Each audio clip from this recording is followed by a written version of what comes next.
Hello, my name is Eddie Tofpik. I'm Head of Technical Analysis and Senior Markets Analyst at ADM Investor Services International Limited. And here is your weekly technical analysis of LME 3-month nickel, zinc and tin. LME 3-month nickel.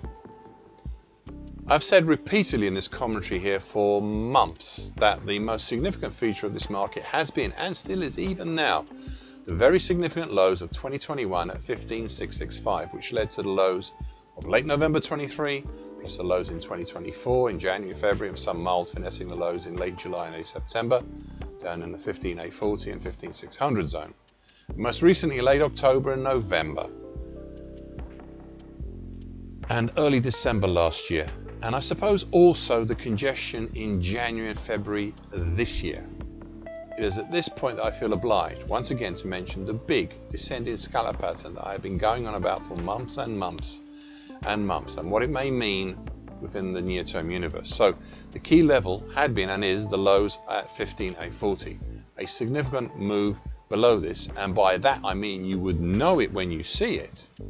A significant break below this could give a downside potential for the descending scallop pattern down in the 13,830 zone. It still all comes down to what the market has done and whether it finished fondling that key 15,840 zone as well. Well, as over the last 2 weeks, well, it looked like we might well have done so, but this week's retreat back down, even though it's only 2 days so far, below, and that's today, the gold long moving average, currently at 16,295, begins again to suggest that the top side has been held down, if at a higher level than before. What looked like stabilization over the gold long moving average does not look so today. In amongst the other moving averages between 16,060 and 15,735, we have the dark blue neckline, currently 15,920, of the late July to late November 2024 head and shoulders top pattern. Will prices pull back down to this level, as well as the now broken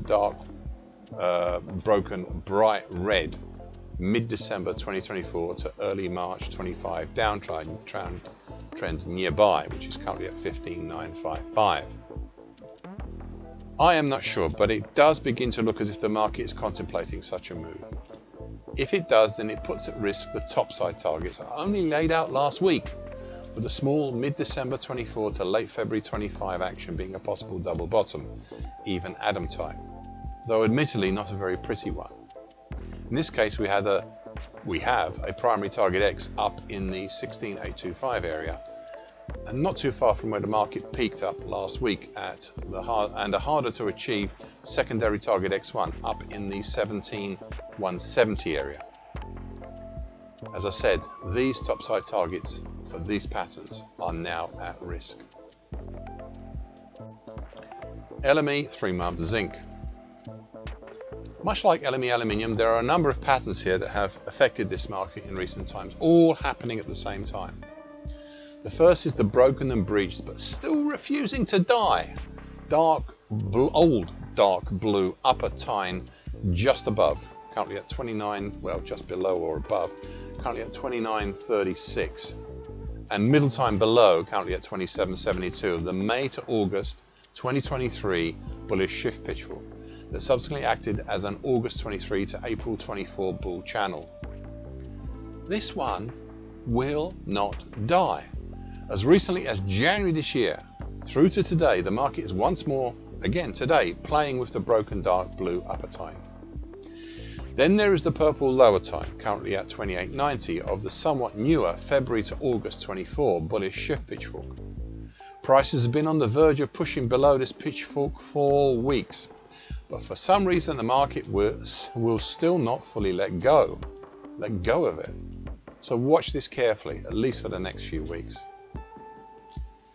Then an even more recent pattern, an early January, early to early March reverse head and shoulders pattern, possibly a reverse head and shoulders bottom now, breaking up over the bright red neckline, currently at 29.07. That has not fully shown whether it is a reverse head and shoulders bottom or a reverse head and shoulders continuation pattern, though I do favour the former right now. Hence, I laid out some targets. The primary target X overhead at 13.92 and the secondary hardest to reach target X1 up at 31.68. By no means is this pattern fully confirmed, not just yet, but just in case it does by next week, look to these potential topside targets for the pattern as a reverse head and shoulders bottom. Now my only concern, and it's still quite a large concern, is that this move higher might be a false break.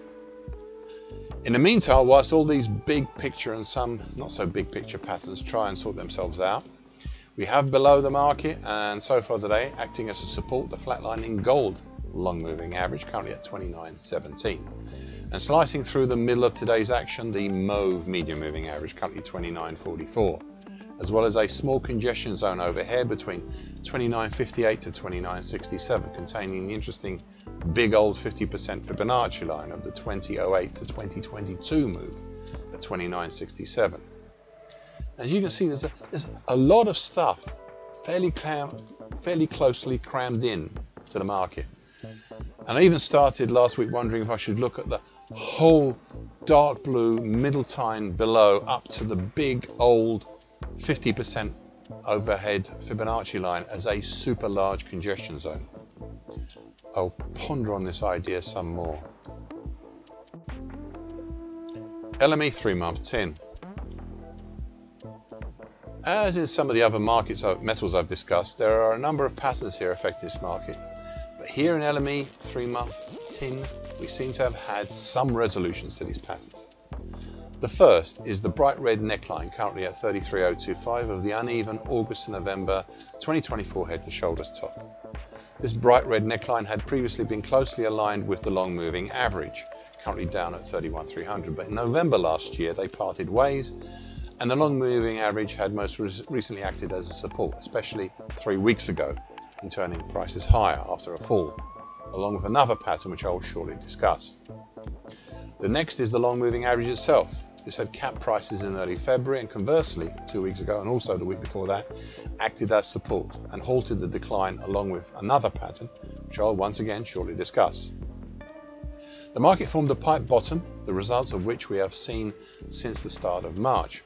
Okay, so it's about time I discussed this other pattern that I had mentioned earlier twice.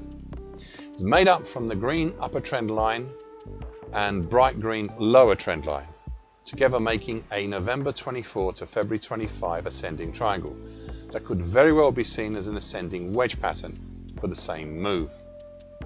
The bright green lower trend line was very associated with the dark blue lower time, currently at 30.915, of the large November 23 to November 24 bullish shift picture. Enough that you might consider either of these as the bright green or the dark blue as the lower trend line itself. 6 weeks ago I detailed the basic constructions of this pattern, and then 5 weeks ago with the move up over the green upper trend line and especially the long moving average, I placed the primary target in what was then topside in the 33.150 area and a secondary hardest to reach target X1, the first time being target X, target X1 up in the 34.500 area. 4 weeks ago prices reached the primary target, and last week in a fantastic bullish opening long white Mariposa, prices managed to reach and exceed the secondary target X1 on the way up. Now, on the way up, prices pushed up through the April 2011 and previous all-time high at 33.605, as well as the 50% Fibonacci of the March to October 22 move at 34.175 that helped cap prices as recently as late September to early October 2024. I even added last week, and I quote, "There would be a certain symmetry to a move higher. We could even look at the early February to date action as part of a potential bullish halfway hesitation. But let's not get ahead of ourselves here. There's still a lot of work needed on the top side to further justify such thoughts." End of quote. Well, all that lot of work, well, that got taken care of last week with prices peaking between the 38.2% Fibonacci of the March 20 to March 22 move at 36.365 and the June 22 high at 37.505 and pulling back down from last Friday till today. Last week I also drew a pink early February, early March bullish Andrews pitchfork to capture the bullish angle of attack. Now prices are still utilising this pink pitchfork, as though late last week the market punctured and breached the upper time, currently at 36,555. They only had one single close outside the pattern, and we're seeing this week a pullback within it down to the support of the middle time, which is currently at 34,680. Last week I thought about finessing this pattern to a shallower bullish shift pitchfork should the circumstances demand it. Well, they certainly have chosen not to demand it. Thank you for listening and watching this broadcast. This weekly broadcast gives the essential market patterns and consequences. Please be aware of the risk disclaimer posted both at the front and at the back of this broadcast. The copyright is Eddie Tofpik and ADM Investor Service International Limited. And here comes the final important bit.